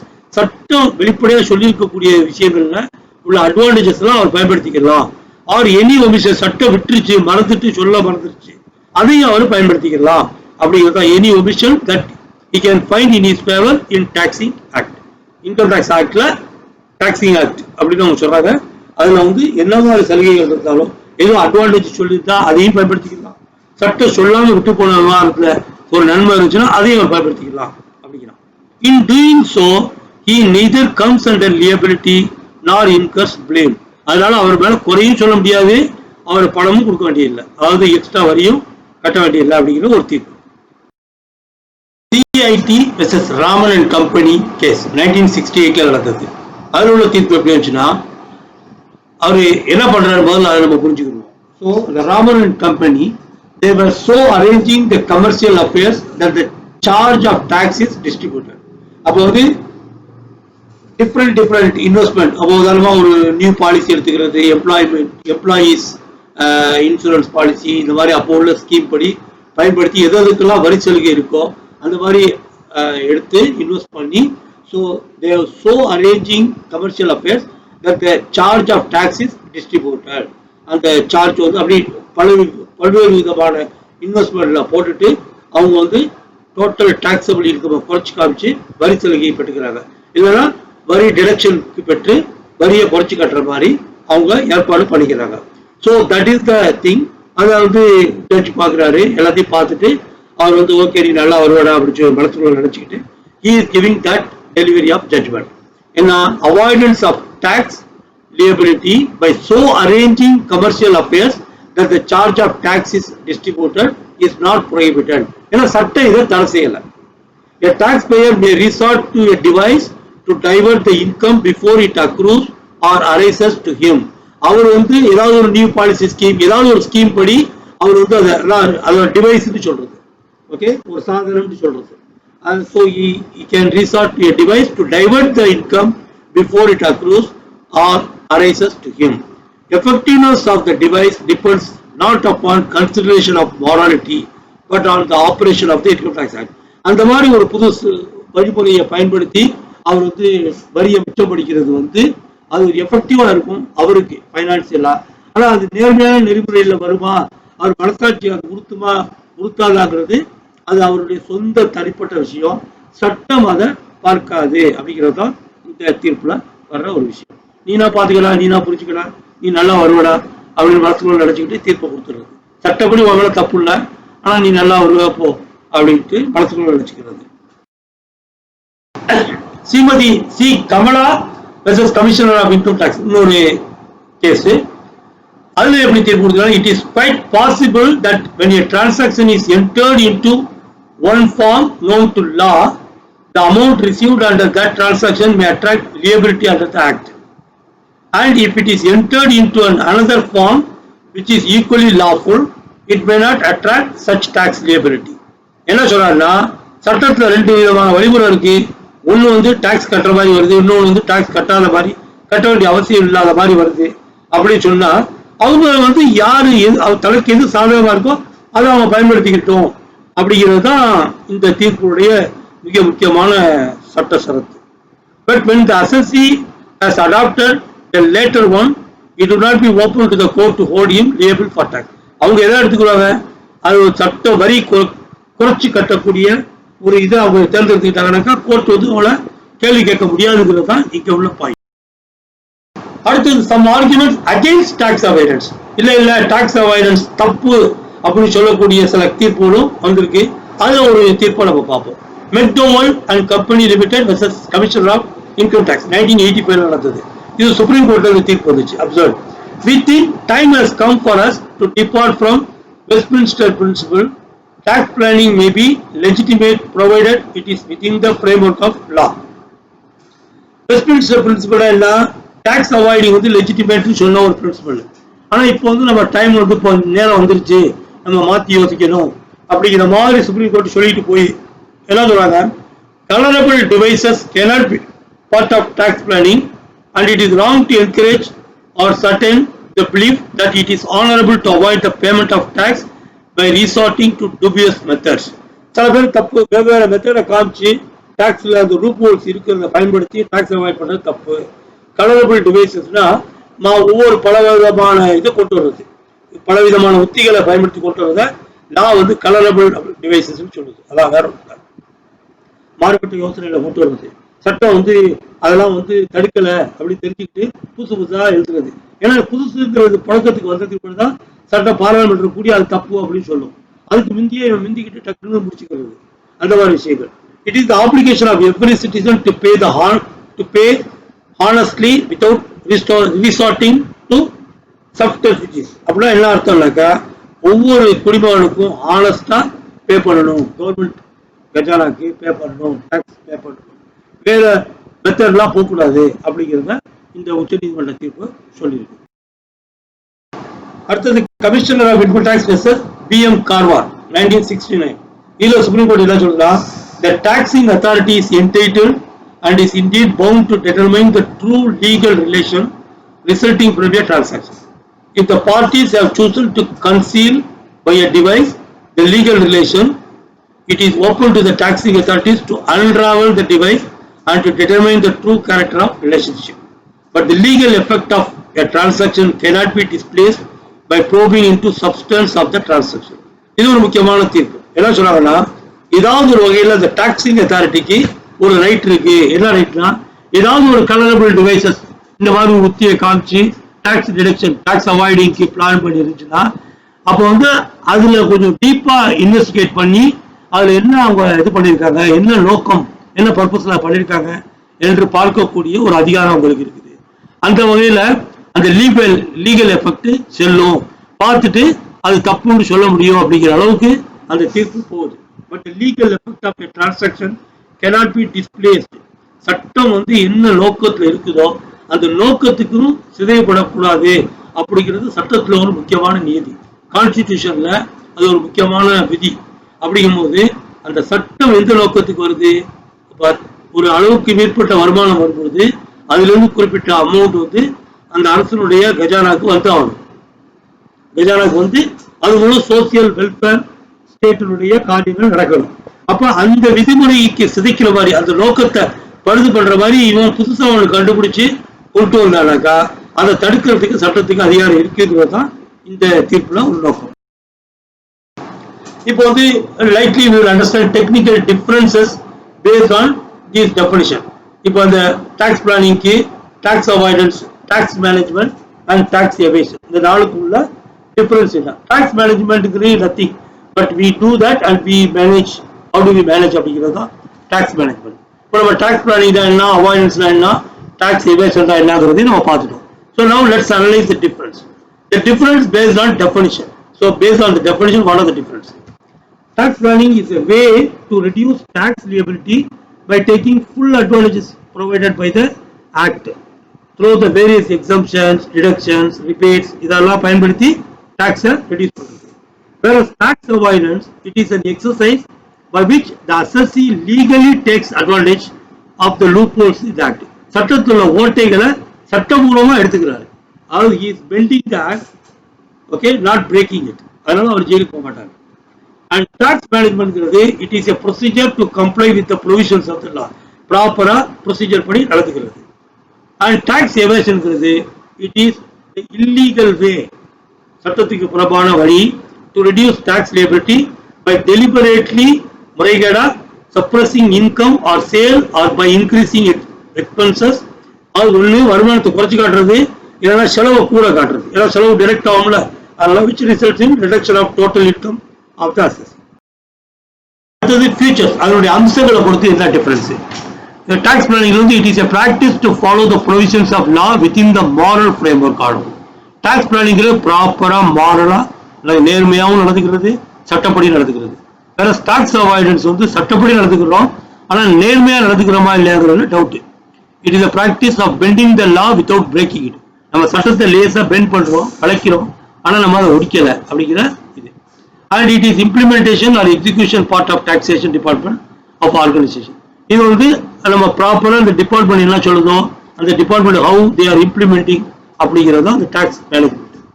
Tax எவேஷன்ங்கிறது it is illegal both in script and moral. இதெல்லாம் objective நோக்கங்களை பொறுத்த வரைக்கும் tax planning வந்து to reduce tax liability by applying script and moral. நேர்மையாகவும் இருக்கணும், அதே சமயத்தில் சட்டத்தினுடைய விதிமுறைக்கும் கட்டுப்படணும். அப்போ நம்ம ஏதாவது டாக்ஸ் ரெடியூஸ் பண்ண முடியுமா, அது முடியும். அதான் டாக்ஸ் பிளானிங். டாக்ஸ் அவாய்டன்ஸ்ல வந்து நேர்மையை பத்தி கவலைப்படாத, சட்டத்தினுடைய ஓட்டையை பயன்படுத்தி ரெடியூஸ் பண்ண முடியுமா, tax avoidance. Tax management to comply with the provisions of law. எக்ஸாக்டா ப்ரொவிஷன்ஸ் என்ன சொல்லுதோ அப்படி ஃபாலோ பண்றது. டாக்ஸ் எவேஷன் வந்து to reduce tax liability by applying unfair means. Okay. அடுத்தது difference based on approaches. Approaches it is a futuristic and positive in nature. இது வந்து இதனுடைய அம்சம் என்ன, ஒரு பாசிட்டிவ் திங்கிங் உள்ளது, நேர்மையான சிந்தனை. ஓகே, நேர்மறை சிந்தனை சொல்றோம், அது மாதிரி போற ஒரு approach. It is made today to avail benefits in future. Okay, இன்னைக்கு இன்றைய டாக்ஸ் கால்குலேஷன் நம்ம இது பண்ணும்போது அதனுடைய பெனிஃபிட்ஸ் வந்து ஃபியூச்சர்ஸ் கிடைக்கக்கூடிய பெனிஃபிட்ஸையும் இப்பயே நம்ம பயன்படுத்தி எப்படி நம்ம பண்ண முடியும் அப்படிங்கிற இதுதான். By that way we can reduce. எப்படின்னா இப்போ வந்து ஒரு பெரிய லாங் டர்ம் டெபாசிட்ல போட டாக்ஸ் ரிடக்ஷன் இருக்குன்னா நம்ம அதில் போட்டுருவோம். And it is a benefit also for us. அது மாதிரிலாம் நம்ம ஃபியூச்சரில் கிடைக்கக்கூடிய பெனிஃபிட். அது டாக்ஸ் அவாய்டன்ஸ் வந்து it is still a futuristic but short term in nature. as loophole of the law will be corrected in future. இப்போ சட்டத்தில் உள்ள ஓட்டை நம்ம பயன்படுத்திக்கிட்டோம், அடுத்த வருஷம் அதை சரி பண்ணிடுவாங்க. ஏன்னா நம்ம என்ன பண்றோங்கிறது அப்படியே தெரிஞ்சு போயிடும். அவங்களும் படிச்சவங்க, நம்ம எப்படி புத்திசாலித்தனமா இருக்குமோ அது மாதிரி சட்ட மந்திரியும் புத்திசாலித்தனம் தான். அவங்க வந்து வருமான வரித்துறை நிதியமைச்சரும் புத்திசாலித்தனம் தான். அவங்களுக்கும் தெரியும், அவங்க வந்து என்ன பண்ணுவாங்க, சட்டத்தை மாத்திக்கிடுவாங்க. So that will be there. Tax management, it is a continuous approach which is concerned with past rectification, revisions, etc. Present என்னன்னாக்கா ஃபில்லிங் ஆஃப் ரிட்டர்ன், அது ஃபைலிங் ஆஃப் ரிட்டர்ன் இருக்குல்ல, அது அப்படி பண்றது, அது அவ்வளவுதான். அப்புறம் வந்து ஃபியூச்சர்ல வந்து கரெக்டிவ் ஆக்ஷன், அதாவது ஏதாவது சட்டத்தில் லூப் ஹோல் இருக்கு தெரிஞ்சுன்னா அதுக்கு தகுந்த மாதிரி கரெக்ட் பண்ணிக்கிறது. இதெல்லாம் டாக்ஸ் மேனேஜ்மெண்ட். இந்த டாக்ஸ் அத்தாரிட்டிஸ்க்கு தான் இது பொருந்தும். டாக்ஸ் மேனேஜ்மெண்ட் பண்ற எல்லாம் கண்டினியூஸ் அப்ரோச் அவங்க பண்ணிட்டே இருப்பாங்க டாக்ஸ் அத்தாரிட்டிஸ். அப்புறம் டாக்ஸ் எவேஷன் வந்து it is concerned with past and applied after the liability of tax has arisen. It is done with negative approach to avail benefits by killing the moral of law. நேர்மையெல்லாம் தூக்கி குப்பையில போடுறேன் அப்படிங்கிற மாதிரி பண்ணிட்டு முறைகேடா நடந்துக்கிட்டு என்னென்ன பண்ணணுமோ அதெல்லாம் பண்றதுக்கு டாக்ஸ் எவேஷன். அப்புறம் பெனிஃபிட்டை பொறுத்த வரைக்கும் generally arises in long run. Tax planning ப்ராப்பரா பண்ணதால லாங் ரன்னுக்கு பெனிஃபிட் இருக்கு. ஆனா இந்த டாக்ஸ் அவாய்டன்ஸ் பர்டிகுலரா அந்த வருஷத்துக்கு தான் அது பெனிஃபிட்டா தெரியும். அப்புறம் டாக்ஸ் மேனேஜ்மெண்ட்ல penalty, interest and prosecution can be avoided. Tax management ப்ராப்பரா இருந்துச்சுன்னு சொன்னா பெனால்டி எல்லாம் இல்லாம இருக்கும். சட்டம் நம்ம வந்து சட்டம் எடுக்கக்கூடிய நடவடிக்கை, கோர்ட்டுக்கு போக வேண்டியதில்லை, இதெல்லாம் பார்த்துக்கலாம். அப்புறம் டாக்ஸ் எவேஷன் வந்து generally benefits to not arise. வாய்ப்பே கிடையாது, வாய்ப்புள்ள ராஜா நீ கம்பெனியில் போ அப்படின்ட்டு நம்மளை கூட்டிட்டு போய் உள்ள போட்டுருவாங்க. But it cases penalty and prosecution. நிச்சயமா பெனால்ட்டியும் இருக்கும், ப்ராசிக்யூஷனும் இருக்கும். அதெல்லாம் பார்க்கலாம். Difference based on treatment of law. It uses benefits of the law. Tax planning law. It uses loopholes in the law. Tax avoidance சட்டத்தில் உள்ள ஓட்டைகள் கண்ணுக்கு தெரியுது. டாக்ஸ் மேனேஜ்மெண்ட்ல இம்ப்ளிமெண்ட்ஸ் எல்லாம் சட்டம் என்ன சொல்லுதோ அதை இம்ப்ளிமெண்ட் பண்ணிக்கிறது, கரெக்டா இம்ப்ளிமெண்ட் பண்றது. அண்ட் டாக்ஸ் எவேஷன் வந்து இட் ஓவர் ரூல்ஸ் த லா. சட்டத்துக்கு மேல அதான் துஷ்பிரயோகம் சொல்றது, அதான் கிரிமினல், அதான் இல்லீகல், அதான் இம்மாரல். ஸோ அது வந்து நடக்கிறது. Difference based on practice. இதில் tax planning it is a tax saving and tax avoidance it is tax hedging. Tax ஹெட்ஜிங்னா இழப்பீடு குறைக்கிற மாதிரி, இல்லை இழப்பீடு இல்லாம சரிகட்டுற மாதிரி சில டிவைஸ்ல இன்வெஸ்ட் பண்ணிடுறது. அது மாதிரி உத்தி தான் அந்த டாக்ஸ் அவாய்டிங். அதை வந்து அதாவது இப்போ உள்ளத ஃபியூச்சர் டிலே பண்றது, இந்த மாதிரி இதெல்லாம் டாக்ஸ் ஹெட்ஜிங்ல தான் வரும். அப்புறம் it is tax administration. tax management வந்து tax administration and tax evasion it is tax concealment அது ஒழிக்கிறது concealment ஒழிக்கிறது difference based on need it is desirable tax planning வந்து desirable tax avoidance வந்து it is avoidable நம்ம நினைச்சா avoid பண்ணிக்கலாம் ஏன்னா நேர்மை இல்லை அப்படிங்கிறதால it is essential tax management வந்து essential very important கண்டிப்பா செய்யணும் and it is objectionable இது வந்து எதிர்ப்புக்குரிய விஷயம் objectionable difference based on morality it is moral in nature tax planning வந்து moral it is script and also moral in nature இது வந்து immoral in nature tax avoidance tax managementல இது become a duty and இது வந்து tax evasionல இது immoral கூட illegal diversion and application of income there is a very thin line of difference between diversion of income and application of income இத பத்தி நம்ம பார்ப்போம்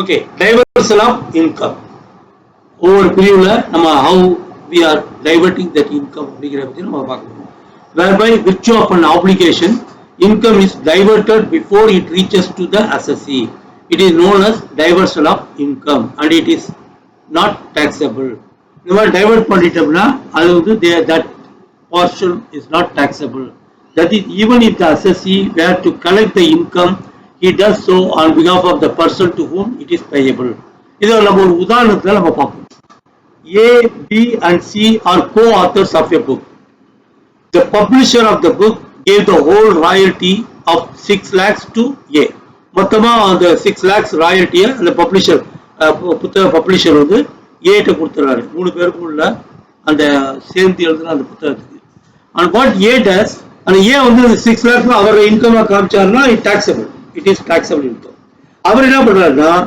he split into மூணு பிரிவுல டைவர்ட் பண்ணிடுறாரு ஒன்னு A க்கு ஒரு 2 lakhs B க்கு ஒரு 2 lakhs C க்கு ஒரு 2 lakhs பண்ணிடுறாரு so such payment is not application of income but diversion of income அத அவர் அப்ளை பண்ணல அத டைவர்ட் பண்ணிடுறாரு அப்படிங்கிறது தான் அர்த்தம் so therefore B க்கு அவர் டைவர்ட் பண்ணது C க்கு அவர் டைவர்ட் பண்ணதுலாம் அவர் taxable income அவர் கணக்குல வராது அப்படிங்கிறது தான் இங்க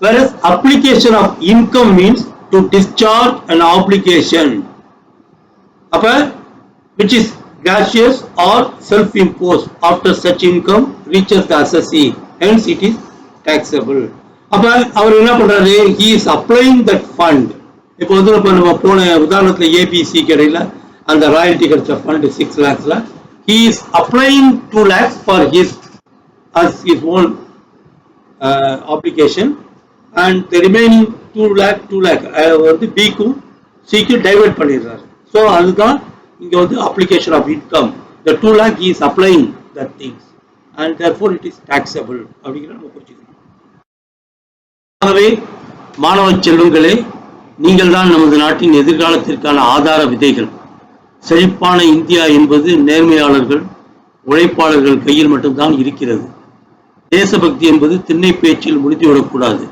ஆகவே மனித குலத்தை சமமாக முன்னேற்ற உதவும் அனைத்து விதமான வரி விதிப்புகளையும் நேர்கொண்ட பார்வையுடன் அணுகி நிறைவான வாழ்க்கையை வாழ்ந்திட எழுந்து வாருங்கள் என்று உங்கள் அனைவரையும் வரவேற்கிறேன் எல்லா புகழும் இறைவனுக்கே Thank you. எல்லா புகழும் இறைவனுக்கே mail or WhatsApp your questions and this chapter 1 is completed now but there can be some practical exercise which will be completed specific to my students on class or even online classes can be contacted provided that you have to send me a request so that I can give you schedule and do that or if I had completed I can send you the video lecture also specifically to those students who are in my contact.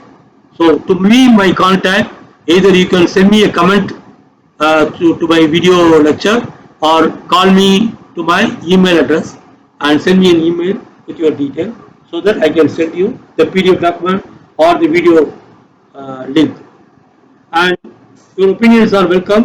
Read and request my notes, educate by sharing and caring and by the grace of Almighty God we will be continuing with the next chapters and my WhatsApp number, my email address, my website address are here.